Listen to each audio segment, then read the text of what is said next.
یہ لکھا ہے کہ حضرت عمر فاروق رضی اللہ تعالیٰ عنہ کے دور میں بھی کس طرح کا واقعہ پیش آیا۔ ایک نوجوان تھا، حسین و جمیل تھا، اللہ نے حسن عطا کر رکھا تھا بڑا۔ اس نے جب بھی نماز پڑھنے کے لیے آنا نا تو راستے میں ایک عورت تھی، اس کی نظر پڑتی، اور یہ کہا گیا ہے کہ جو نظر ہے یہ شیطان کے تیروں میں سے ایک تیر ہے، اسی لیے تو حضرت جی نظریں جھکا کے چلنے کا حکم دیا گیا ہے، کیونکہ جو نظر ہے یہ شیطان کے تیروں میں سے ایک تیر ہے حضرت جی۔ پڑھ تو یہ ایک دفعہ جاتی ہے لیکن کتنی دنوں تک حضرت اس نظر کا جو اثر ہے وہ دل سے نہیں جاتا۔ اپنی نظریں بڑی سنبھالو، اپنی نظریں بڑی سنبھالو۔ اس کی تو نظریں پاک تھیں لیکن راستے میں ایک عورت تھی، اس کی پاک نہیں تھی۔ اس نے آتے جاتے جاتے آتے آتے جاتے اس کو دیکھنا، شیطان نے اپنا کام کرنا شروع کر دیا۔ اس نے ایک دن کیا کیا، اس نے اپنی خادمہ سے نا اپنی خواہش کا اظہار کیا، میرا دل کرتا ہے کہ اس نوجوان سے نا تنہائی ملے، لیکن ملے تو ملے کس طرح؟ وہ جو خادمہ تھی ذرا پکی عمر کی تھی، اس نے کہا یہ تو کوئی مشکل کام نہیں ہے، آج ہی رات کو بات بنا دیتی۔ وہ جب عشاء پڑھ کے وہ نوجوان مسجد سے نکلا نا، وہ خادمہ راستے میں کھڑی ہو گئی، اس کو روک لیا، اس کو 2-3 احادیث سنائی، 2-3 آیات مبارکہ سنائی کسی کے کام آنے کے حوالے سے۔ ہمارے گھر میں مرد کوئی نہیں ہے، کچھ وزنی سا سامان اٹھانا ہے، اگر آپ اٹھا دیں تو بڑی نوازش ہوگی، اللہ راضی ہوگا، اللہ کے رسول راضی ہوگا، کوئی مسئلہ نہیں۔ اسی طرح ہوا حضرت، وہ گھر لے گئی، پچھلے کمرے میں لے گئی۔ وہ جیسے کمرے میں داخل ہوئے، وہ عورت پہلے موجود تھی، اس نے جناب اندر سے چٹکنی لگا لی اور اس کے سامنے اپنی خواہش کا اظہار کیا۔ جیسے میں نے کہا نا بڑا مشکل موقع ہوتا ہے، لیکن وہ نوجوان ہماری طرح کا نوجوان نہیں تھا، وہ قرآن والا نوجوان تھا، اس کا تعلق قرآن سے مضبوط تھا۔ اس کو یہی آیت یاد آئی، وَلِمَنْ خَافَ مَقَامَ رَبِّهِ جَنَّتَانِ، جو اپنے رب کے حضور کھڑا ہونے سے ڈر گیا، موقع بھی تھا، طاقت بھی تھی، عمر بھی تھی، خواہش بھی تھی، پھر بھی ڈر گیا، نہیں نہیں نہیں میرا اللہ دیکھ رہا ہے، میں کل اپنے اللہ کے حضور کون سا منہ لے کے جاؤں گا، کس طرح اللہ اور اللہ کے رسول کی بارگاہ میں کل جاؤں گا، سارا کچھ کر سکتا تھا، کوئی تیسرا نہیں تھا، لیکن کیا نہیں، میرا اللہ دیکھ رہا ہے۔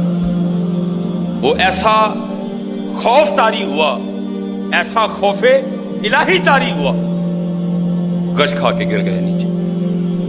اور ڈر گئی، آگے بڑھ کے کسی نے نبض نہیں دیکھی کہ زندہ ہے کہ شہید ہو گئے، انہوں نے سمجھا کہ شاید مر گئے۔ اس نے دروازہ کھٹکھٹایا، باہر سے اس نے خادمہ نے دروازہ کھولا، اس نے کہا یہ تو مر گیا۔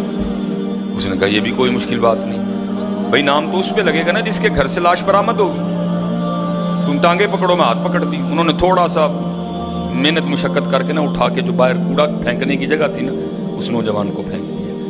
اب رات پڑ گئی، بیٹا گھر نہیں آ رہا، باپ پریشان تھا۔ جب کافی وقت گزرا نا تو والد صاحب بیٹے کی تلاش میں نکلے، تو راستے میں کیا دیکھتے ہیں کہ وہ جو کوڑا کرکٹ پھینکنے کی جگہ ہے وہاں بیٹا پڑا ہوا ہے۔ بیٹے کو اٹھایا، گھر لے آئے، منہ پہ پانی کے چھینٹے مارے، بیٹے کو ہوش آئی۔ باپ نے پوچھا پتر کیا ہوا؟ وہ بیٹے نے پھر سنانا شروع کیا۔ جب پھر وہاں پہنچا نا تو اس عورت نے مجھے دعوت زنا دی، تو پہلے تو خوف الہی کی وجہ سے بے ہوش ہوا تھا، اس بار اتنا خوف الہی نے غلبہ کیا کہ واقعی روح پرواز کر گئی ہے۔ والد نے راتوں رات جنازہ کروا دیا۔ صبح والد صاحب فجر کی نماز کی جماعت میں شریک نہیں ہو سکے۔ جب نماز سے فارغ ہوئے نا تو امیر المومنین حضرت سیدنا عمر بن خطاب رضی اللہ تعالیٰ نے پوچھا بھائی وہ آج ہمارا فلاں مقتدی کیوں نہیں آیا؟ لوگوں نے ساری بات سنائی، حضرت جوان بیٹا تھا، انتقال کر گیا، رات ہی کو جنازہ ہو گیا، شاید اس وجہ سے حضرت نہیں جماعت میں تشریف لا سکے۔ آپ نے فرمایا چلو اپنے بھائی کے غم میں شریک ہوتے ہیں۔ حضرت سیدنا عمر فاروق رضی اللہ تعالیٰ عنہ آئے، باتیں ہوتی رہیں۔ آپ نے بیٹے کے انتقال کی وجہ پوچھی، بیٹے نے ساری بات سنائی۔ آپ نے فرمایا اچھا تیرے بیٹے کا انتقال خوف الہی کی وجہ سے ہوا ہے؟ تو اللہ تو فرماتے ہیں وَلِمَنْ خَافَ مَقَامَ رَبِّهِ جَنَّتَانِ، اور جو ہمارے رب حضور کھڑا ہونے سے ڈر گیا اس کے لیے 2 جنتیں ہیں۔ تو چل پھر مجھے ذرا اپنے بیٹے کی قبر پہ لے کے چلنا ہے۔ لکھا ہے حضرت عمر فاروق اب اس کے بیٹے کی قبر پہ تشریف لے، اس کی قبر پہ کھڑے ہو کے اس نوجوان کو باہر سے مخاطب کر کے فرماتے ہیں، اللہ فرماتے ہیں وَلِمَنْ خَافَ مَقَامَ رَبِّهِ جَنَّتَانِ، اور جو اپنے رب کے حضور کھڑا ہونے سے ڈر گیا اس کے لیے 2 جنتیں ہیں۔ اے نوجوان اب آگے تو بتا، اللہ نے تجھے 2 جنتیں دی کہ نہیں دی؟ تو لکھا ہے قبر سے جواب آتا ہے امیر المومنین، رب سچا، رب کا رسول سچا، رب کا قرآن سچا، میں جیسے ہی قبر میں آیا ہوں اللہ نے مجھے 2 جنتیں عطا کر دی ہیں۔ بچو، اس سے بچو، اس دور کا سب سے بڑا فتنہ ہے، اس سے بچو، اور خود نہیں بچا جاتا، اپنے اللہ کے حضور بار بار گڑ گڑاؤ، یا اللہ سانو بچا لے۔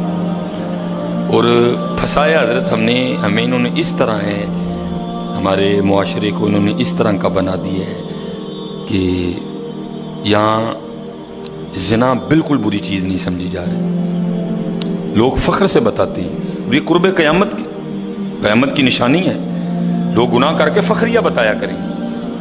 آج کا نوجوان فخریہ بتاتا ہے، میری اتنی گرل فرینڈز ہیں، آج کا نوجوان فخر سے بتاتا ہے، یہ قرب قیامت ہے، یہ نشانی ہے قیامت کی، لوگ گناہ کر کے ڈریں گے نہیں بلکہ فخریہ بتایا کریں گے، ہاں جی میں یہ گناہ کر رہا ہوں اور اتنی جگہ کر رہا ہوں میں یہ گناہ، لیکن کیا ہوگا، نیکی مشکل ہو جائے۔ آج حضرت جی آپ دوسرا نکاح کر لیں، اللہ سنت ہے، قرآن میں اللہ خود کہہ رہے ہیں فَإِن طَابَ لَكُم مِّنَ النِّسَاءِ مَثْنَىٰ وَثُلَاثَ وَرُبَاعَ، پہلے کی تو اللہ نے بات ہی نہیں کی، بات ہی دوسرے سے شروع ہو رہی ہے، مِّنَ النِّسَاءِ مَثْنَىٰ وَثُلَاثَ وَرُبَاعَ، پہلے کی بات ہی نہیں ہوئی، بات ہی دوسرے سے شروع ہو رہی ہے۔ جتنی مرضی گرل فرینڈ رکھ لیں آپ کو کوئی برا نہیں سمجھے گا، بلکہ لوگ آپ کے جانے کے بعد بڑا خوش ہو گئے کہ یار بڑا رنگین مزاج آدمی ہے، لیکن حضرت آپ دوسرا نکاح کر لیں اسی وقت آپ لوگوں کے کاغذوں میں 2 نمبر ہو جائیں گے، پیکے بھی ناراض، سونے بھی ناراض، پرا بھی ناراض، سالہ بھی ناراض، ہیں جی، چھوٹا بھی ناراض، بڑا بھی ناراض۔ یہ کیا ہے؟ یہ قرب قیامت ہے۔ گناہ اچھا ہو گیا، گناہ آسان ہو گیا، نیکی بری سمجھی جانے لگی، نیکی مشکل ہو گئی، اس لیے بچو حضرت۔ اس کا طریقہ جو ہمیں ہمارے بڑوں نے بتایا ہے یہی ہے حضرت جی، روز سرگی اٹھو تے اللہ دے حضور رو، یا اللہ جے دن چڑھے آئے تے تیرے فضل نہ چڑھے آئے، جے چاڑے تے پھر ساڑی حفاظت بھی فرمائیں گے، سانو بچا بھی لیں گے، ساڑی حفاظت بھی فرمائیں گے۔ تو حضرت جی دنیا تو 4 دن کی ہے، جا رہی ہے، کالے وال مسافر ہوئے، چٹیاں ڈیرے لائے، کالے وال مسافر ہوئے، چٹیاں ڈیرے لائے، ویکھ محمد بخشا موت سے نہیں آئے۔ اور حضرت جی اللہ سب کو اپنی حفاظت میں رکھے۔ اگر کوئی اس گناہ میں پھنسا ہوا ہے، اگر کوئی اس گناہ میں پھنسا ہوا ہے تو میں کہوں گا کہ توبہ کر لیں سارے حضرت، کیونکہ حضرت یہ وہ گناہ ہیں کر تو ہم رہے ہیں لیکن اس کی سزا ہماری نسلوں کو بھگتنی پڑنی ہے، کیونکہ امام شافعی رحمۃ اللہ تعالی علیہ فرماتے ہیں زنا وہ قرض ہے جو لے تو رہا ہے لیکن چکائے گی تیری اولاد۔ زنا وہ قرض ہے جو لے تو رہا ہے لیکن چکائے گی تیری اولاد۔